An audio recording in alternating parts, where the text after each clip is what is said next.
Halo, ketemu lagi bersama saya Arika Rediana. Pada kesempatan kali ini saya akan membahas mengenai tes potensi akademik dan tips mengerjakannya agar lolos seleksi.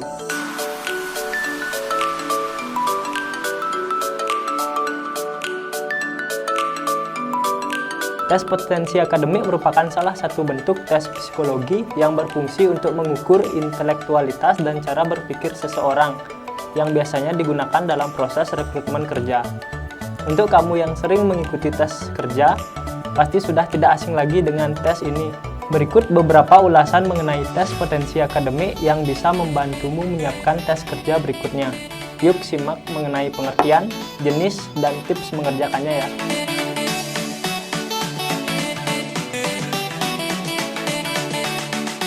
Tes potensi akademik pada dasarnya digunakan untuk mengukur tingkat kecerdasan seseorang. Maka dari itu, para pelamar kerja biasanya diharuskan mengikuti seleksi tes ini dalam proses rekrutmen. Dalam tes potensi akademik, setidaknya ada 3 aspek di dalamnya, yaitu verbal, numerikal, dan figural. 3 aspek tersebut sudah mencakup kemampuan dasar seseorang mulai dari berbahasa, menggunakan angka, dan memahami gambar. Biasanya TPA ini diletakkan di tahap paling awal dari proses rekrutmen.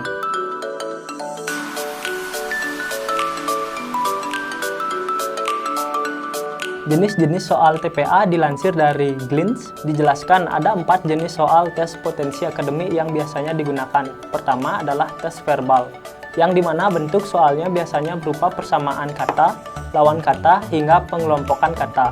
Selanjutnya ada tes angka yang bertujuan mengetahui kecerdasan seseorang dalam bidang angka. Secara tidak langsung tes ini mengukur kemampuan berpikir terstruktur dan logis.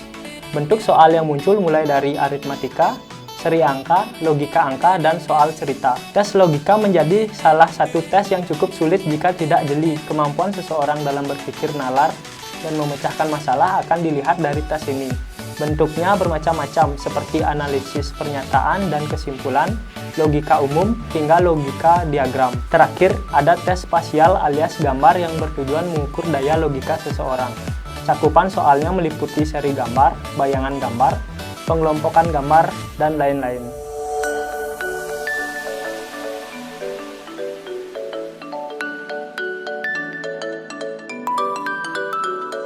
Tes potensi akademik sebenarnya tidak perlu ditakuti secara berlebihan. Jika terlalu panik, bisa-bisa soal mudah menjadi terasa sulit. Kamu hanya butuh latihan berulang kali dan belajar dari pengalaman berbagai seleksi yang kamu ikuti. Namun yang paling penting dipersiapkan, sebenarnya istirahat cukup sebelum mengikuti tes. Hal ini sangat membantumu fokus dan tidak kelelahan dalam mengerjakan TPA. Pastikan, kerjakan soal yang menurutmu paling mudah terlebih dahulu, agar tidak terlalu lama membuang waktu. Semoga kamu bisa lebih tenang dalam menjalani tes potensi akademik selanjutnya ya. Persiapkan diri dengan baik dan maksimalkan konsentrasimu, agar bisa lolos tahap seleksi berikutnya. Oke, sekian video dari saya. See you.